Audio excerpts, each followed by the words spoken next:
जय हिंद दोस्तों एक बार फिर से आप सभी का स्वागत है हमारी इस ज्ञान की दुनिया में।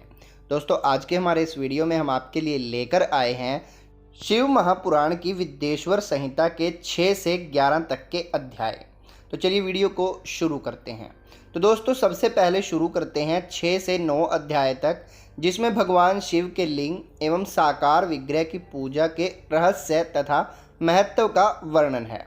सूत जी कहते हैं, शौनक जो श्रवण कीर्तन और मनन इन तीनों साधनों की अनुष्ठान में समर्थ न हो, वह भगवान शंकर के लिए एवं मूर्ति की स्थापना करके नित्य उसकी पूजा करे तो संसार सागर से पार हो सकता है। वंचना अथवा छल न करते हुए अपनी शक्ति के अनुसार धन राशि ले जाए और उसे शिवलिंग अथवा शिव मूर्ति की सेवा के लिए अर्पित कर दे। साथ ही निरंतर उस लिंग एवं मूर्ति की पूजा भी करे। इसके लिए भक्ति भाव से मंडप, गोपुर, तीर्थ, मठ एवं क्षेत्र की स्थापना करे तथा उत्सव रचाए। वस्त्र, गंध, पुष्प, धूप, दीप तथा पूजा और शाक आदि व्यंजनों से युक्त भांति भांति के भक्ष्य भोजन अन्य नैवेद्य के रूप में समर्पित करे। छत्र, ध्वजा, व्यंजन, चामर तथा अन्य अंगों सहित राजोपचार की भांति सब सम्मान भगवान शिव के लिए एवं मूर्ति को चढ़ाए। प्रदक्षिणा, नमस्कार तथा यथाशक्ति जप करे। आवाहन से लेकर विसर्जन तक सारा कार्य प्रतिदिन भक्तिभाव से संपन्न करे। इस प्रकार शिवलिंग अथवा शिव मूर्ति में भगवान शंकर की पूजा करने वाला पुरुष श्रवणादि साधनों का अनुष्ठान न करे तो भी भगवान शिव की प्रसन्नता सिद्धि प्राप्त कर लेता है।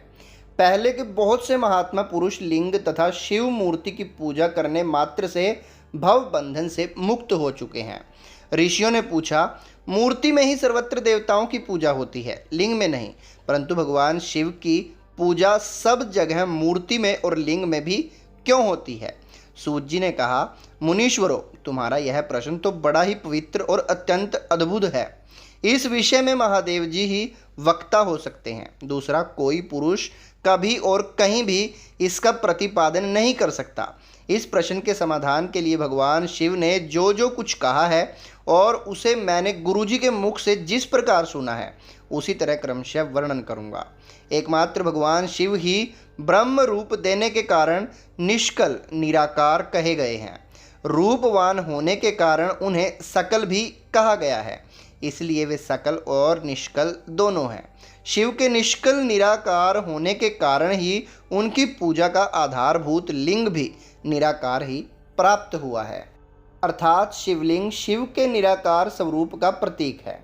इसी तरह शिव के सकल या साकार होने के कारण उनकी पूजा का आधारभूत विग्रह साकार प्राप्त होता है, अर्थात शिव का साकार विग्रह उनके साकार स्वरूप का प्रतीक होता है।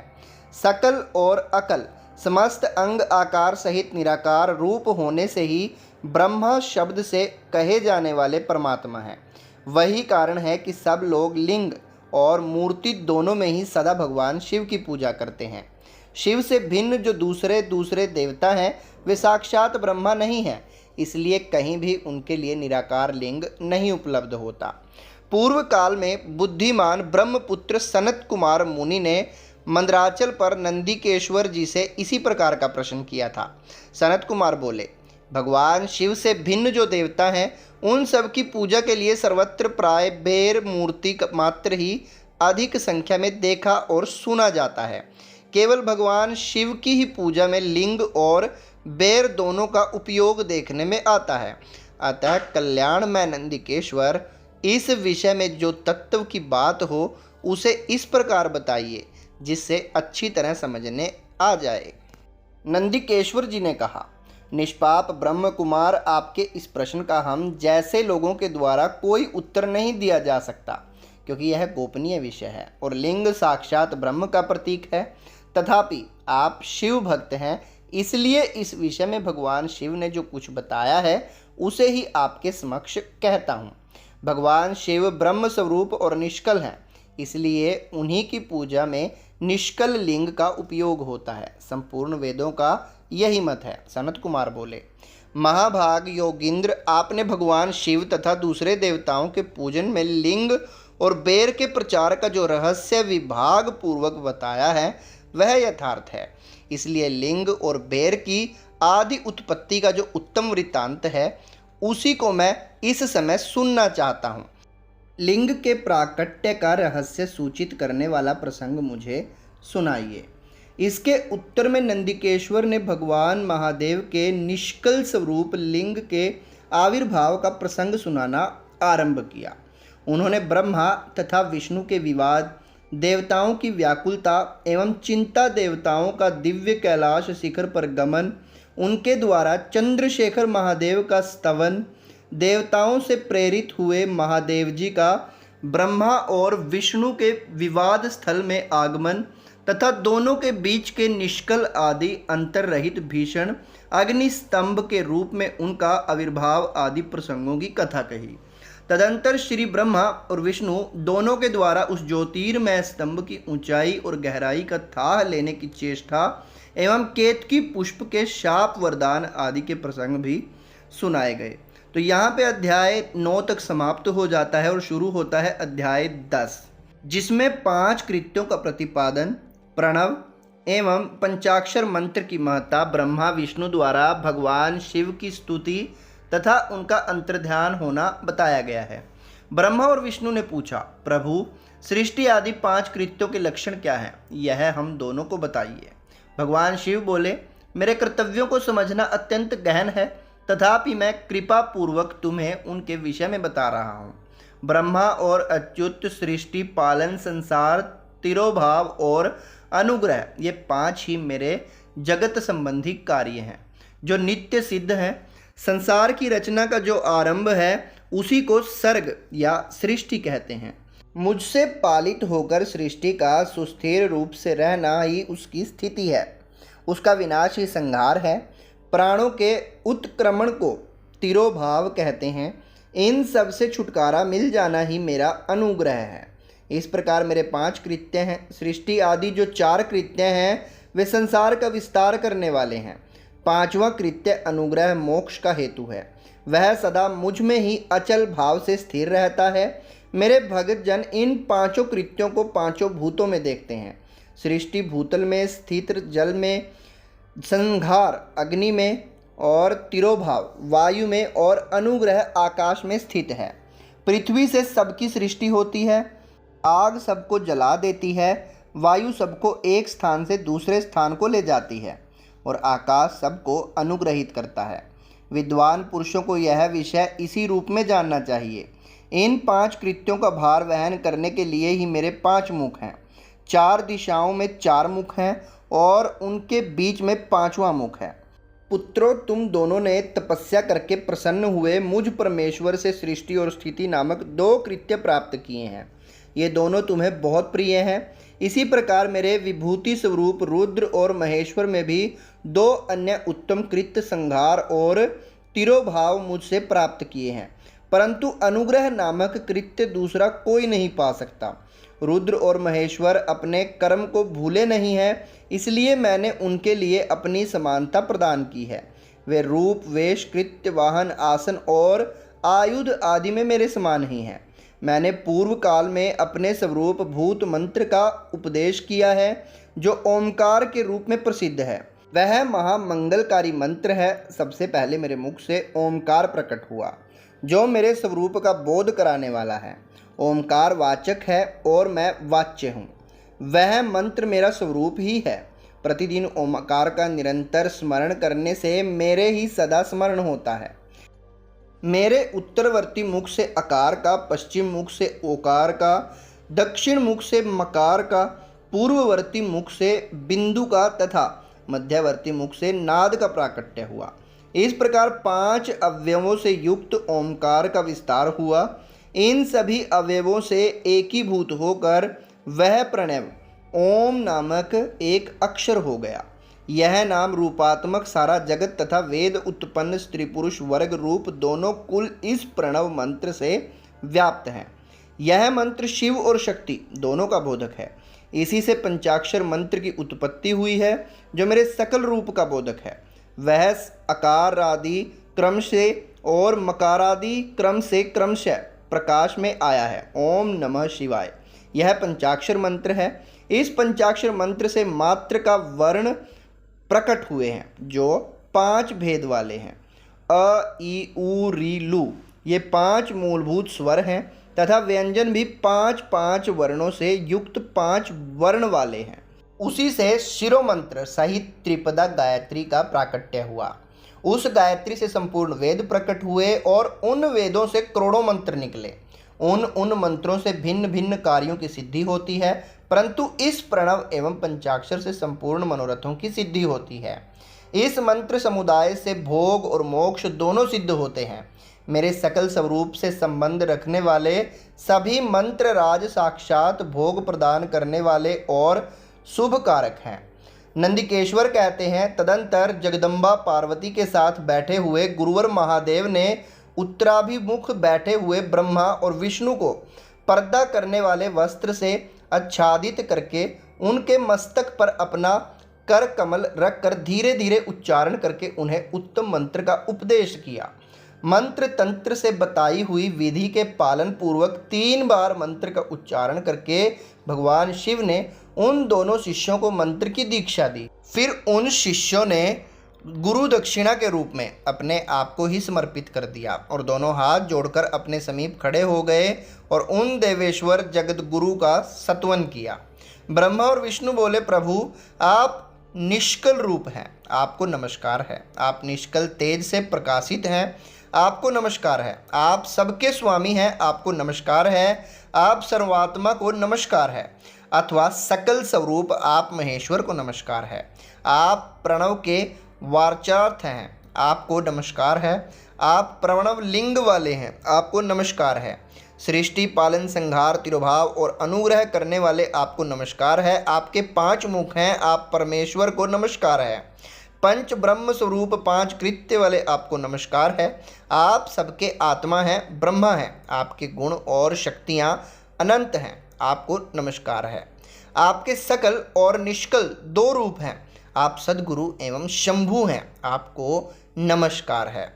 नमो निष्कल रूपाय, नमो निष्कल तेज से, नमः सकल नाथाय, नमस्ते सकलात्मने, नमः प्रणव वाचाय, नमः प्रणवलिंगिने, नमः सृष्टियादिकों च, नमः पंचमूलायते, पंच ब्रह्म स्वरूपाय, पंचकृत्याय ते नमः, आत्मने ब्रह्माणे तुभ्यमनंत गुण शक्तिये, सकलाकल रूपाय शंभवे गुरुवे नमः। महेश्वर बोले, आर्द्रा नक्षत्र से युक्त चतुर्दशी को प्रणव का जप किया जाए तो वह अक्षय फल देने वाला होता है। सूर्य की संक्रांति से युक्त महा आर्द्रा नक्षत्र में एक बार किया हुआ प्रणव जप कोटि गुने जप का फल देता है। मृगशिरा नक्षत्र का अंतिम भाग तथा पुनर्वसु का आदिम भाग पूजा, होम और तर्पण आदि के लिए सदा आर्द्रा के समान ही होता है। यह जानना चाहिए, मेरा या मेरे लिंग का दर्शन प्रभात काल में ही प्रातः और संगम मध्याह्न से पूर्व काल में करना चाहिए। मेरे दर्शन पूजन के लिए चतुर्दशी तिथि निशीथ व्यापिनी अथवा प्रदोष व्यापिनी लेनी चाहिए, क्योंकि परिवर्तनी तिथि से संयुक्त चतुर्दशी की ही प्रशंसा की जाती है। पूजा करने वालों के लिए मेरी मूर्ति तथा लिंग दोनों समान हैं। फिर भी मूर्ति की अपेक्षा लिंग का स्थान ऊंचा है, इसलिए मुमुक्षु पुरुषों को चाहिए कि वे बेर यानी कि मूर्ति से भी श्रेष्ठ समझकर लिंग का ही पूजन करें। लिंग का ओमकार मंत्र से और बेर का पंचाक्षर मंत्र से पूजन करना चाहिए। शिवलिंग की स्वयं ही स्थापना करके अथवा दूसरों से भी स्थापना करवाकर उत्तम द्रव्यमय उपचारों से पूजा करनी चाहिए। इससे मेरा पद सुलभ हो जाता है। इस प्रकार उन दोनों शिष्यों को उपदेश देकर भगवान शिव वहीं अंतर्ध्यान हो जाते हैं। तो बोलिए ओम नमः शिवाय। तो दोस्तों यहाँ पर समाप्त होता है हमारा अध्याय 10वां और शुरू होता है अध्याय 11, जिसमें शिवलिंग की स्थापना, उसके लक्षण और पूजन की विधि का वर्णन तथा शिवपद की प्राप्ति कराने वाले सत्य कर्मों का विवेचन किया गया है।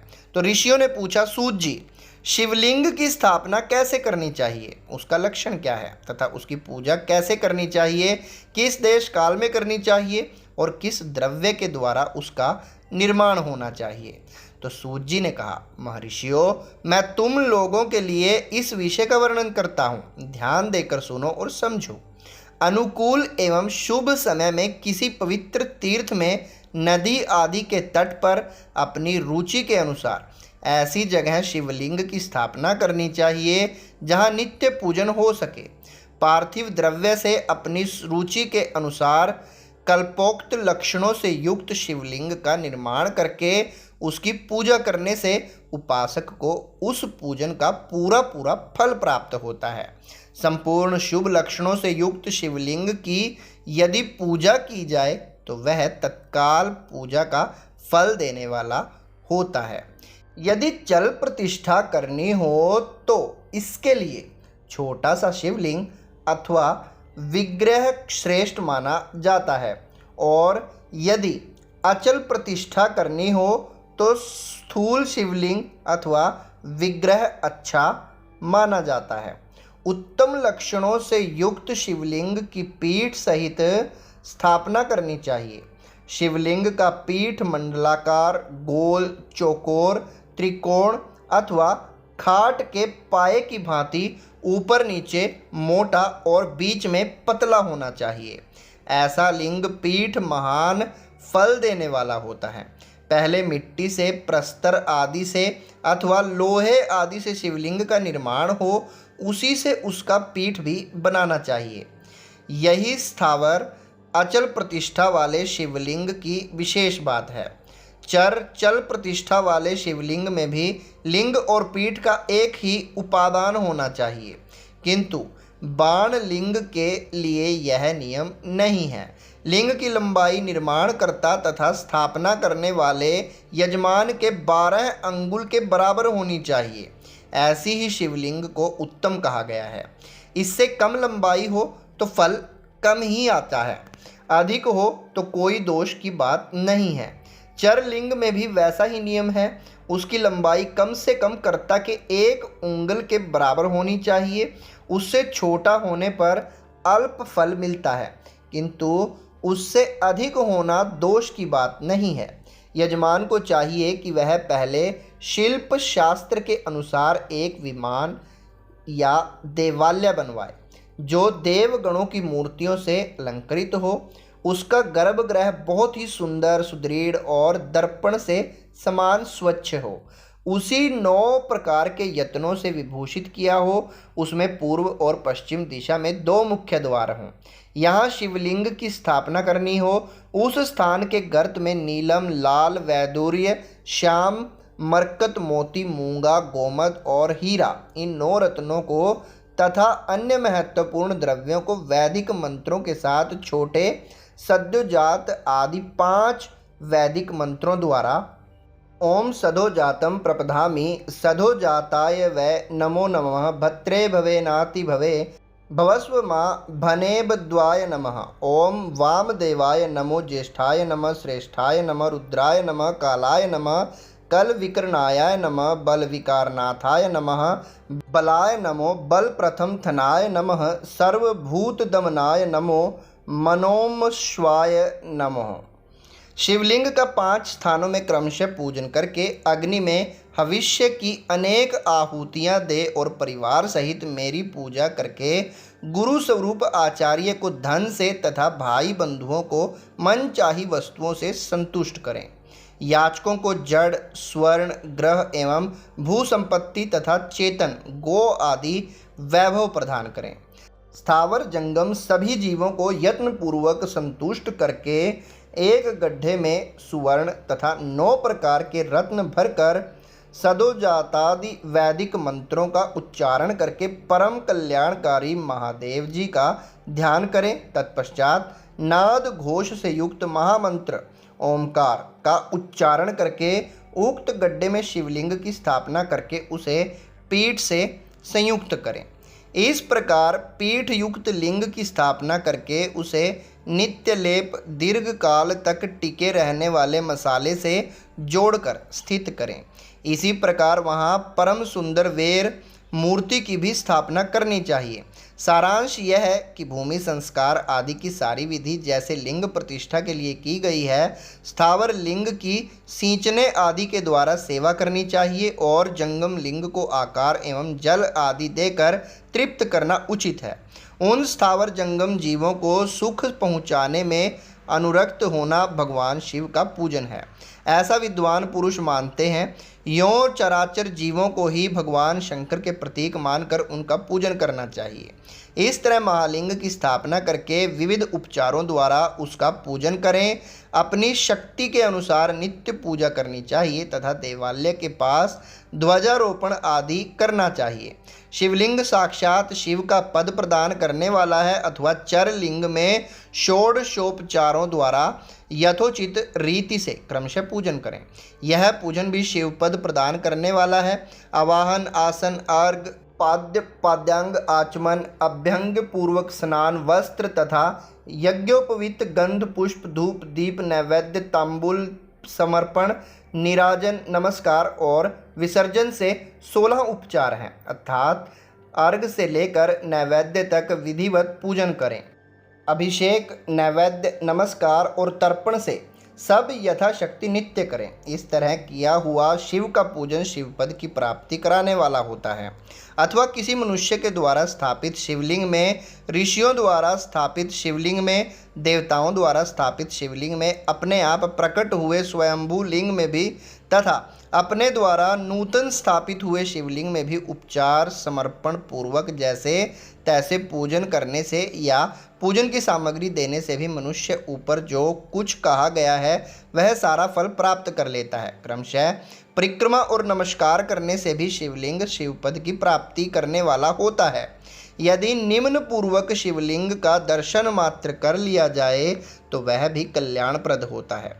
मिट्टी, आटा, गाय के गोबर, फूल, कनेर, पुष्प, फल, गुड़, मक्खन, भस्म अथवा अन्न से भी अपनी रुचि के अनुसार शिवलिंग बनाकर तदनुसार उसका पूजन करें। अथवा प्रतिदिन 10,000 प्रणव मंत्र का जप करें अथवा दोनों संध्याओं के समय 1-1 सहस्त्र प्रणव का जप किया जाए। यह क्रम भी शिवपद की प्राप्ति कराने वाला है, ऐसा जानना चाहिए। जप काल में मकारांत प्रणव का उच्चारण मन की शुद्धि कराने वाला होता है। समाधि में मानसिक जप का विधान है तथा अन्य सब समय भी उपांशु जप धीमे स्वर में उच्चारण करने की दूसरा कोई सुन न सके ऐसे जप को उमांशु कहते हैं ही करना चाहिए। नाद और बिंदु से युक्त ओमकार के उच्चारण को विद्वान पुरुष समान प्रणव कहते हैं। यदि प्रतिदिन आदरपूर्वक 10,000 पंचाक्षर मंत्र का जप किया जाए तथा दोनों संध्याओं के समय 1-1 सहस्त्र का ही जप किया जाए तो उसे शिवपद की प्राप्ति कराने वाला समझना चाहिए। ब्राह्मणों के लिए आदि में प्रणव से युक्त पंचाक्षर मंत्र अच्छा बताया गया है।